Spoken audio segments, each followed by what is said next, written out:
Okay, Assalamualaikum dan selamat pagi semua anak-anak 4 UKM. So, Alhamdulillah dan tahniah bila kamu buka video ni, maksudnya kamu dah join lah kelas fizik untuk hari ini. Baik, kita sambung pengajaran kita hari ini. Kita masih lagi dalam bab 3 iaitu tajuk kegravitian. So, kelas minggu lepas kita dah belajar tentang hukum kegravitian semesta Newton, okey, di mana dalam hukum tersebut kita dapat satu formula iaitu F sama dengan G M1 M2 bahagi R kuasa 2. Okey, so F tu adalah merujuk kepada daya graviti antara dua jasad. Okey, ini adalah merujuk daripada bila ada dua jasad maka kita anggap dia ada daya graviti. Okey, tarikan graviti antara satu sama lain. Jadi ini adalah M1 lah jasad pertama, jisim jasad pertama. Ini adalah jisim jasad kedua. Kemudian jarak di antara dua jasad itu kita letak sebagai R. Okay, kemudian kita ada G, ini adalah sebagai pemalar kegravitian. Okay, kamu pun dah buat soalan kan, nombor 1 dan nombor 2 tu, contoh 1 dan contoh 2. Okay, itu minggu lepas lah. So hari ini sikit sahaja.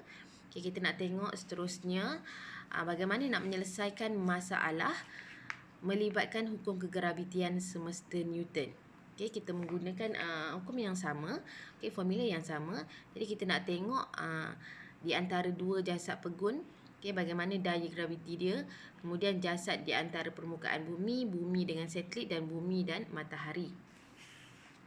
Okey, so daya graviti bertindak antara mana-mana dua jasad di bumi, planet, bulan dan matahari. Apakah kesan jisim dan jarak di antara dua jasad ke atas graviti? Okey, macam tadilah ya, cikgu kata bila ada dua jasad tu, so kita nak tengok kalau jisim jasad itu bertambah, apa jadi kepada daya? Okey, apa jadi kepada daya kalau jisim ini bertambah? Dan apa jadi pula kalau kita jarakkan, kita tambah jarak antara jasad tersebut? Apa kesan kepada daya tersebut? Okey, seterusnya. Okey, kamu boleh tengok muka surat 66, buku modul 66. Okey, so ada aktiviti kat situ. Okey, baik, apa aktiviti dia? Okey, yang pertama, dia minta kamu buat, sepatutnya kita kena buat aktiviti ini dalam kelas lah ya, secara berpasangan. Okey, seorang kawan tu jisim 55 kg dan seorang lagi 65 kg. Kemudian jarak tu adalah 2 meter. Okey, jadi kamu masukkan dalam table yang pertama tu, dalam table yang dalam buku modul kamu tu, pasangan 1, M1 dia 55 kg. Okey, M2 dia 65 kg dan R yang pertama adalah 2 meter. So, kita nak kira dia punya daya graviti dia, okay, guna formula yang sama. Okay, guna formula yang sama ni. Kemudian masuk saja nilai. Okay, di mana G ni adalah nilai pemalar yang tetap. Okay, 6.67 darab 10 kuasa negatif 11. Okay, so awak masukkan nilai M1, M2, kemudian bahagi dengan R kuasa 2. Okay, so dapatlah jawapan ini. Okay, so boleh masukkan dekat jawapan dekat kotak F tu. Okay, kemudian yang kedua, kita gunakan orang yang sama, jisim yang sama, cuma kita tambahkan jarak menjadi 4. So kita guna formula yang sama juga. Okay, guna formula yang sama, cumanya tukar di sini adalah tukar nilai R tu jadi 4. Okay, so awak akan dapat jawapan 1.49 darab 10 kuasa negatif 8. Jadi kamu boleh nampaklah dekat sini. Okey, so kalau jarak dia pendek, so apa dia punya daya dia macam mana? Kalau jarak dia panjang, so daya dia macam mana? So kamu dapat tengok, dapat rumuskan dekat sini. Okey, lebih besar jarak, dia akan menyebabkan daya graviti itu semakin kurang. Okey, daya graviti semakin kurang maknanya semakin lemah. Semakin kita jauh daripada orang, daya graviti antara kita dengan orang itu adalah semakin lemah. Okey, so seterusnya. Okey, untuk yang nombor 2 tu, sekarang kita tukar pasangan pula. Okey, jisim yang berlainan pula. Okey, sekarang jisim pertama tadi tetap 55. Okey, jisim yang kedua adalah 75. Okey, so kamu kiralah guna formula yang sama. Okey, dapat nilai ini. Okey, yang ni yang kita tukar tadi 55 dengan 75. Tadi 55 dengan 65 kan? Okey, jarak dia yang pertama jarak dia kita gunakan 2. Okey, seterusnya di sim yang ini juga 55 dan 75 tukar jarak dia menjadi 4. Okey. So akhirnya kamu akan dapat jawapan dia yang ini. So kita dapatlah rumuskan bila jisim bertambah maka daya graviti antara dua jasad juga akan bertambah. Okey, tapi bila bila jarak antara dua jasad itu bertambah, daya graviti akan berkurang. Okey, selesai untuk tabel yang itu. Kemudian kita pergi kepada soalan perbincangan. Okey, bagaimana jisim dua jasad mempengaruhi daya graviti antara dua jasad tersebut? Okey. So yang ni. Okey, yang ni lah ya. Perbincangan nombor 1 tadi dia kata bagaimana dua jisim mempengaruhi daya graviti antara dua jasad itu adalah apabila jisim bertambah, daya graviti dua jasad juga akan bertambah. Okey, seterusnya nombor 2, apakah kesan? Okey, kesan jarak di antara dua jasad ke atas daya graviti antara keduanya. Okey, macam cikgu cakap tadi.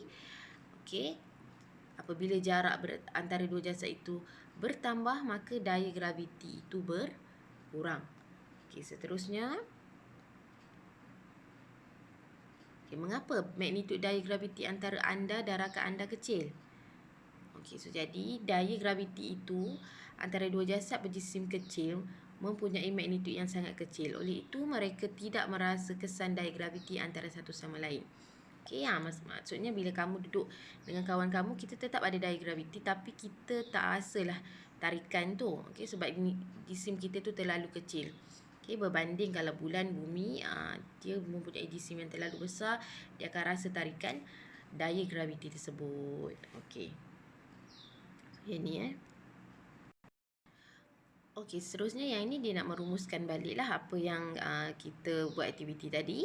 Jadi yang pertama tu, gambar rajah pertama tu kalau kamu tengok bezanya adalah beza jisim lah . Yang pertama F1 ni jisim kedua-dua objek ataupun jasad tersebut kecil berbanding dengan F2 ni.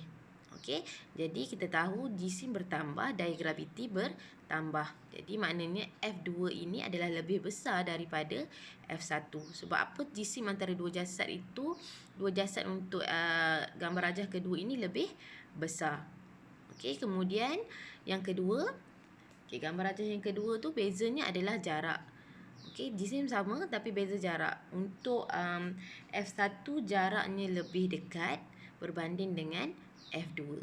Jadi daripada aktiviti tadi, kita tengok kalau jarak semakin jauh, maknanya daya graviti dia semakin kurang. Jadi daya graviti F2 ini lebih kurang daripada F1 ataupun daya graviti F1 tu lebih besar. Okey, seterusnya kita nak tengok, kita nak menyelesaikan masalah melibatkan hukum kegravitian semesta Newton bagi 3 keadaan tu. Okey, jasad di atas permukaan bumi, bumi dengan satelit dan bumi dan juga matahari. Okey, untuk dalam buku modul kamu, muka surat 67, so kamu tengok yang atas tu dia ada nombor 1, nombor 2, nombor 3, nombor 4. Yang pertama tu 2 jasad pegun di bumi. Okey, jadi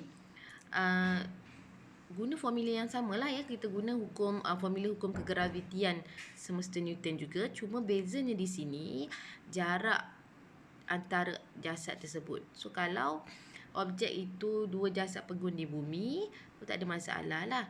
Sama juga kamu guna formula F sama dengan G M1 M2 bahagi dengan R kuasa 2. Okay, so ni M1, okay, ni M2. Kemudian ni jarak dia. Okey, G pun kita menggunakan pembalas kegravitian. Okey, yang ada tu. Okey, untuk yang kedua, jasad di atas permukaan bumi. Okey, ini bumi kan. Jadi bila jasad di atas permukaan bumi, dia betul-betul berada di atas tu. Jadi R dia kita ambil kat mana? Okey, R dia adalah, katalah satu objek kat atas ni, dia betul-betul duduk kat atas permukaan bumi ni. Okey. So dia punya kita punya daya graviti adalah antara bumi dengan objek ni. Okey, jadi berat yang pertama adalah berat bumi ni. Okey, jisim yang pertama adalah jisim bumi ni. Jisim yang kedua adalah jisim objek ni, yang di atas permukaan bumi tu. Okey, so jarak dia, kita nak ambil jarak yang mana? Okey, jarak dia adalah jarak antara permukaan bumi tu dengan pusat bumi tu. Jadi kita mengambil nilai jarak dia, kita mengambil nilai jari bumi. Okey, so bila dalam formula ini kamu masukkan M1 ini adalah jisim bumi, M2 tu adalah jisim objek yang atas permukaan bumi, R ini adalah jari bumi. Okey. Okey, kemudian kita tengok yang ketiga dalam buku modul kamu, bumi dan juga satelit. Okey. So bumi dan juga satelit. Okey, baik, bumi. Okey, ini satelit kan? Okey, ini bumi. Okey, jadi jarak dia kat mana? Jarak dia adalah jarak jari bumi ni tambah dengan jarak antara permukaan bumi dengan satelit. So jarak bumi, jarak daripada pusat bumi tadi, R tu adalah jari. Okey, jadi R besar. Kemudian jarak antara permukaan bumi dengan satelit tu kita letak sebagai H. Okay, jadi kat situ dapatlah formula dia. F sama dengan G sama juga M1, M2. Okay, M yang pertama ni jisim bumi, M yang kedua adalah jisim satelit, bahagi R. Okay, jarak sekarang adalah R jari bumi tambah dengan jarak satelit atas muka bumi tu. Okay, baru kuasa 2. Okay, dan bumi dan juga matahari. Dan last sekali, bumi dan juga matahari, kita ambil jarak dia adalah jarak antara bumi dengan matahari ni. Okey, seterusnya kita tengok soalan pertama. Okey, aktiviti 3 tu dalam buku modul kamu tu dia dah nyatakan kat situ berapa jisim matahari, jarak di antara bumi dengan matahari, okey, satelit buatan, bulan dan juga bumi. Okey, so kita pergi kepada soalan nombor 1. Berapakah daya graviti ke atas satelit itu sebelum satelit itu dilancarkan? Okey, sebelum satelit dilancarkan. Maksudnya satelit itu masih berada di atas permukaan bumi. Atas permukaan bumi ni. Okey. Jadi kamu kiralah yang macam mana cikgu buat tadi tu. Sekejap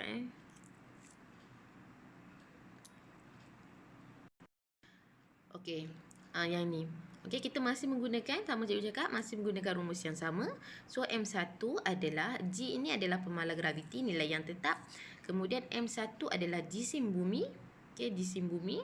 Kemudian M2 adalah jisim satelit. Okey, jisim satelit. Kemudian R. R kita ambil kat mana? R sebab tadi cikgu kata dia belum lagi dilancarkan. Maknanya dia di atas permukaan bumi. Maknanya kita ambil jejari bumi. Okey, dan seterusnya dapat jawapan. Okey, seterusnya. Okey, bandingkan jisim bumi, jisim satelit dan jisim matahari. Okey, dalam buku kamu tadi dia dah bagi tahu dah mana dia dah nyatakan jisim bumi, jisim satelit, jisim matahari. Jadi kamu bandingkan, akhirnya kita dapat tahu kat sini. Okey, inilah nilai dia. Kamu boleh masukkan dekat dalam tempat kosong tu kan? Macam ni. Okey, M matahari adalah lebih besar daripada M bumi, dan jisim bumi pula adalah lebih besar daripada jisim bulan, dan jisim bulan adalah lebih besar daripada jisim satelit. Kan tengok saiz pun dah tahu kan mana yang lebih berat. Okey. Kemudian seterusnya dari segi jarak pula. Okey, so ini dari segi jarak. Okey, jarak antara bumi dan matahari adalah lebih besar daripada jarak di antara bumi dan juga satelit. Okey. Seterusnya, okay, tadi ada 2 kan? Sebab dia minta tadi jarak di antara bumi dengan satelit dan jarak di antara matahari dan bumi. Okay, so ini jarak di antara matahari dan bumi. So jarak bumi dan matahari lebih besar daripada jarak bumi dengan satelit. Okey. Seterusnya, ramalkan perbezaan. Okey, maaf. Yang ini untuk nombor 3, okey. Ramalkan. Sekejap. Okey, ini tadi untuk soalan 2B Ini untuk soalan 2B. Okey, salah tulis soalan kat sini. Okey, so tadi dia kata bandingkan jarak antara bumi dan satelit dan jarak antara matahari dengan bumi. So yang inilah jarak antara bumi dan matahari adalah lebih besar daripada jarak antara bumi dan satelit. Okey, seterusnya. Okey, nombor 4. Okey, seterusnya ni nombor 3. Okey, ramalkan perbezaan antara magnitudo daya graviti bumi dan satelit dengan daya graviti matahari dan bumi. Okay, jadi yang inilah ya, dia kata daya graviti matahari dan bumi adalah lebih besar. So awak boleh masukkan yang inilah. Okay, ini berdasarkan daripada dia punya jisim dan juga jarak tadi. Maka kita dapat tahu daya graviti antara matahari dan bumi adalah lebih besar. Okay, sebab apa? Sebab jisim dia lebih besar. Okay, seterusnya kita pergi nombor 4. Okay, nombor 4, hitungkan daya graviti antara bumi dengan satelit, daya graviti antara bumi dengan matahari. Jadi cikgu tinggalkan ini untuk kamu buat. Okay, sama juga kita menggunakan formula yang sama. Okay, yang pertama dia nak antara bumi dengan satelit. So, M1 mesti bumi, M2 ini jisim satelit. Okay, dan R2 itu, okay, kita tengok dia punya jarak dia. Jadi nyatakan jarak kat situ. Okey, kemudian yang kedua, daya graviti antara bumi dan matahari. M1 ini matahari, okey, bumi, dan M2 ini matahari. M1 dengan M2 tu tak kisahlah kalau kamu nak letak M1 matahari ke M2 bumi ke, tak kisah sebab atas tu dia darab je kan. Okey, kemudian R2 ini adalah jarak antara matahari dan bumi. Okey, yang kat bawah tu dia ada nyatakan kat sini.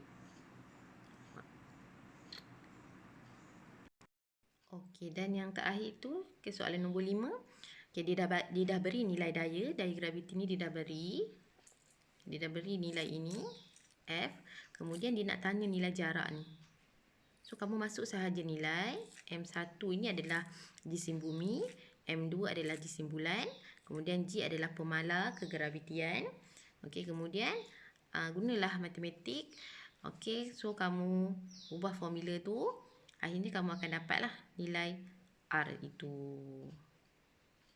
Okay, so diingatkan ya, R yang kat bawah tu adalah R kuasa 2. Jadi untuk dapat R adalah kamu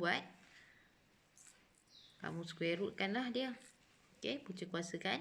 Okay, dapat nilai R ini. R yang. Okey, itu sahaja untuk hari ini. Okey, buku modul muka surat 66 dan juga 67.